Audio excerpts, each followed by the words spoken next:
Christina Beard, and I'm here today to talk to you about organ donation and the importance of being registered to be an organ donor. Just having it on your driver's license, as you can see here, the little heart down in the corner, is not just the most important thing. You should be registered at the organ website too. That way, if something does happen and you're in the hospital and you're deceased, they can automatically go to the internet and see that you do want to be an organ donor. And then your family's not faced with the decision of donating your organs or not, and nobody has to consent to it. There can be a family gathered around a loved one who's about to die, and down the hall there can be a family gathered around a loved one who needs an organ. These two people can come together and give each other life, and the other one's death would not be in vain because he's saving a life. Around the world, there are many people waiting for organs. Over 113,000 are waiting in the U.S. Right here in East Texas, we have over 11,000 waiting to have organ donations. We need more registered donors to bring the percentage of our recipients down. Southwest Transplant says that family consent is not needed, as I mentioned before, if you are a registered donor.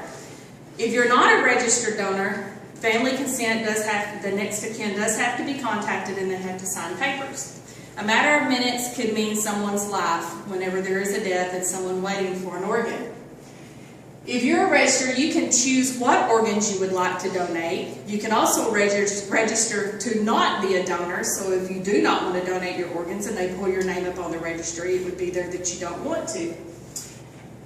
And also, not just the recipients benefit from you donating, also the family of the donors also benefit from it because they do look at the death of their family member as not in vain. Colby Cassani was a donor. Colby Cassani was 14 months old and was left unattended by a babysitter in the bathtub and drowned.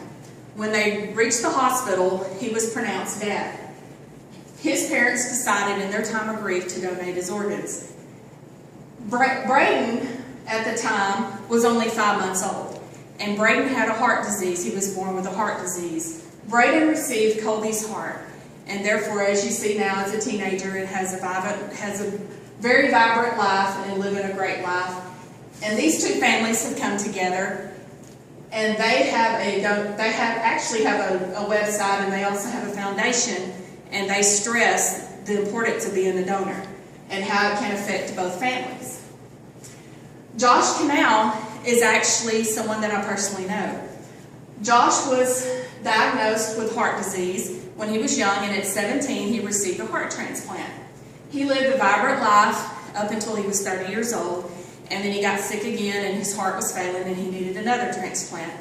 Sadly, Josh did die, and his family decided, since he was given life and was able to live, they also donated his organs, and there were still viable parts on his heart that they could use, and they donated everything, and they're very, very active in the donor process and do a lot of stuff with the donors. Sarah Wheeler was a friend of the family, and her mother were in a car wreck.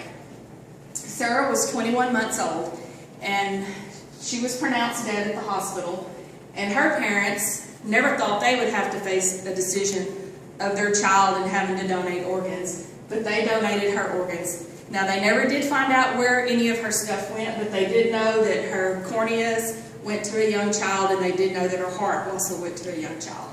So that gave them, just the satisfaction. And I also have a shirt. She was also the poster child one year for the Donor Association here in Tyler. So you never know when something like this is going to hit close to home. You never know when your family member may need an organ to live, or you may need an organ to live, or you never know when you may be faced with a decision if you want to donate your family member's organs.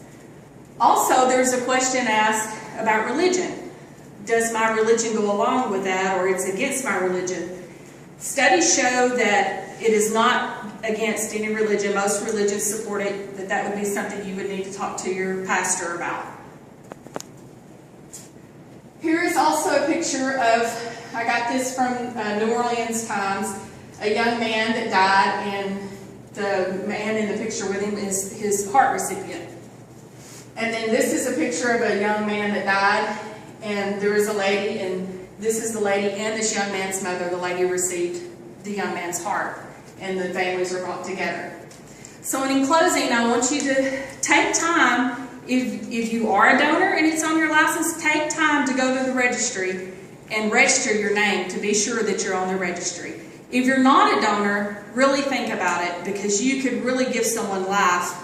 You know, if something tragic happens in your life, you can give the gift of life to someone else. And I also found this that I thought was a really good quote. Don't think of organ donation as giving up part of yourself to keep a total stranger alive. It's really a total stranger giving up almost all of themselves to keep part of you alive. Thank you.